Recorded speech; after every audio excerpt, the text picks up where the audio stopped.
Ayong hapon sa tanan, mga kananay, mga kasisi. So, tahi na pud ko. Oh. Tahiin ko na nangyari dito sa aking cycling. Oh. Tapos, dalawang pants. Yan. O, tatlo pala. Sa anak ko ito. Itinabi na niya. Hindi talaga siya marunong magtahi-tahi sa sarili niyang damit. Ito ay putulin ko lang. Ayan o. Tutupiin ko yun dito. Okay. Bakit nagkaganito to?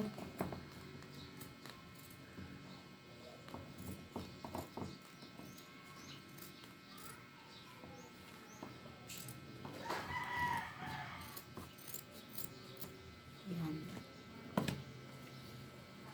Hapon nakita ko itong mga tahiin yan. Pero kahapon naglinis ako. Kaya wala akong time na mag tahi-tahi.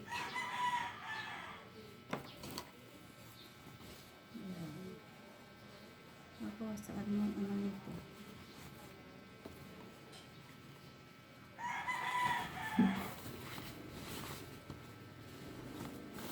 So, pag may tahiin ako talagang itinabi ko na. Hinihiwalay ko na para hindi na ako maghanap. Para pag sinipag magtahi, ay alam ko na kung asaan lang yung mga dapat tahiin.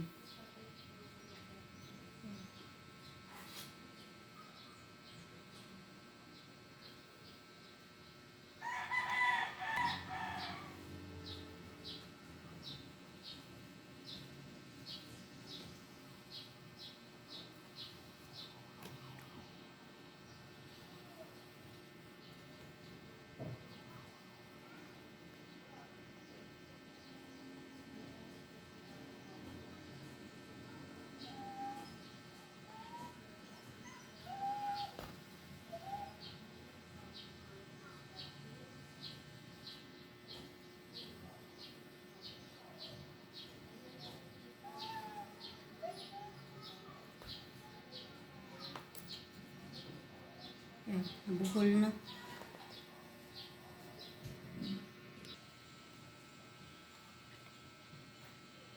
Yung pera pang gasto sa buwan na ito, bakit hindi mo pa ipinapadala? Tumaas na ang presyo ng bigas, harina, ng kika, lahat na.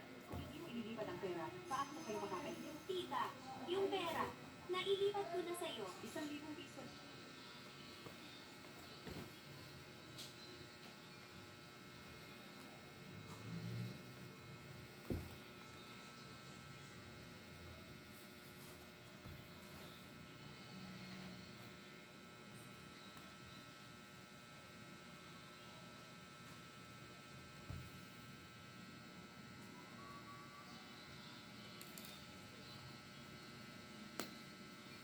Ayan.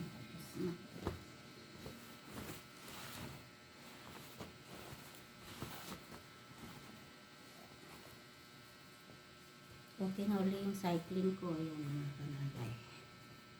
Ewan ko bakit ba nawarat yung cycling ko. Saan na yun? So ito naman yung sa pants ng anak ko. Ayan. So sa pondilyo ang kaya hindi na niya iniintindi pati ito. Hiniwalay na niya sa damitan niya.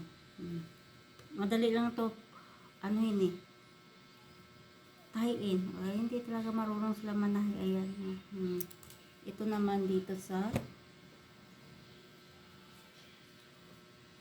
ayan, sa may garter lang. Okay, tahi eh pag sinisipag ako manahi talagang masipag. Pag tinamad hindi ako mananahi.